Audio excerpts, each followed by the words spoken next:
बहुत जन्म भोग लिए हैं, एक बार मेरी प्रार्थना मान लो तो आज तक तुम्हें जो शांति और विश्राम नहीं मिला वो मिल जाएगा। खूब भोग भोग लिए, तुम्हें याद नहीं है। जैसे कई बार हमने स्मृति दिलाई कि 9 महीने मां के गर्भ में इसी जन्म में रहे, कुछ याद है? 1% भी याद है तुम्हें? ज्यादा समय नहीं हुआ, कोई 50 वर्ष, कोई 40 वर्ष, कोई 30 वर्ष, 25 वर्ष, ऐसे सब बैठे हो। आप विचार करके देखो कि ज्यादा लंबा समय नहीं गया, इसी जन्म की बात है। कि आपको याद है कि मां के गर्भ में तुमने क्या दुख भोगा? 100 में 1% याद है? नहीं याद है। फिर पीछे जन्म की क्या जानोगे?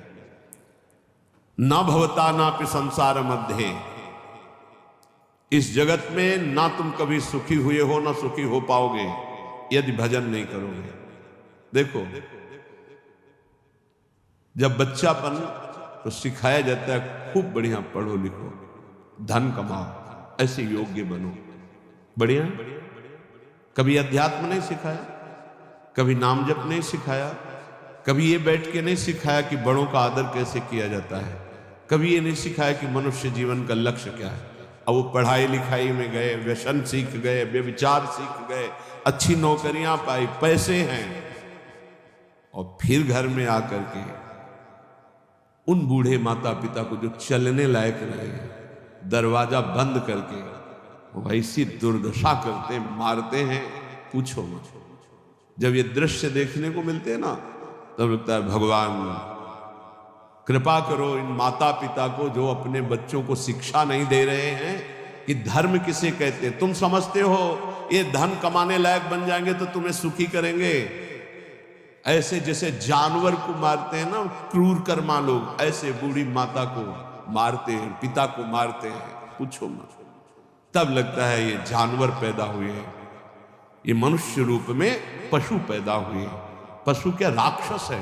माने मात पिता नहीं देवा, साधुन ते करवावे सेवा, जिनके ये आचरण भवानी, भगवान शंकर कहते निश्चर सम जानो प्राणी। निश्चर कहते राक्षस को, वो राक्षस है। तुम अपने संतानों को राक्षस मत बनाओ। ये जो केवल तुम मात पिता बाल कहीं बुलावे, उधर भरे सोई जतन सिखावे, तुम राक्षस बनाने की चेष्टा कर रहे हो।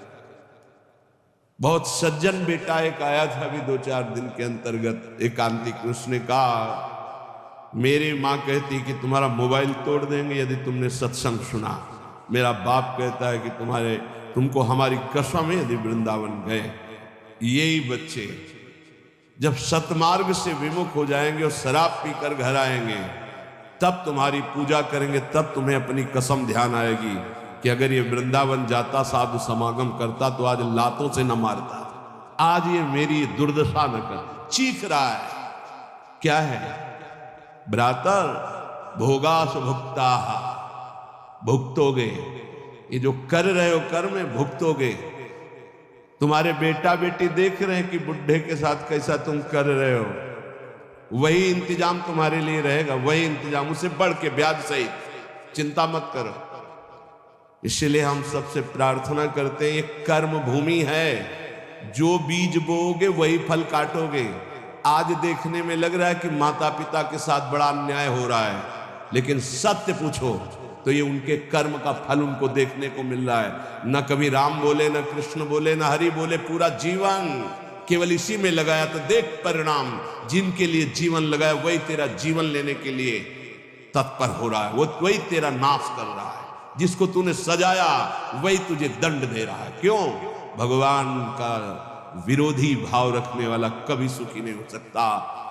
हनुमान जी महाराज रावण को कहते, हाथ जोड़कर विनती करता हूं राम जी की विमुखता का त्याग कर दे, नहीं शंकर साहस विष्णु अज तो ही सकै न राख राम कर द्रोही। मैं सभा में कह रहा हूं, ये हजारों हजारों ये भगवत स्वरूप महापुरुष भी तेरी रक्षा नहीं कर पाएंगे। तेरा विनाश हो जाएगा यदि तू भगवान से विमुख रहेगा। हे भ्रातर, भोगा सुभुक्ता किन इव भवता नापि संसार मध्य। संसार के बीच में तूने क्या क्या नहीं किया। बहुत से पाप किए, बहुत से भोग भोगे। अब बुद्धि ठिकाने लगा लो, सावधान हो जाओ। अभी सब मिटा सकते हो। सब गलतियां मिटा सकते हो, अभी बहुत अच्छे बन सकते हो, अभी भगवत प्राप्ति कर सकते हो। पूरा जीवन गलती करता रहा, जामिल अंतिम में नारायण निकल गया तो भगवत प्राप्त हो गया।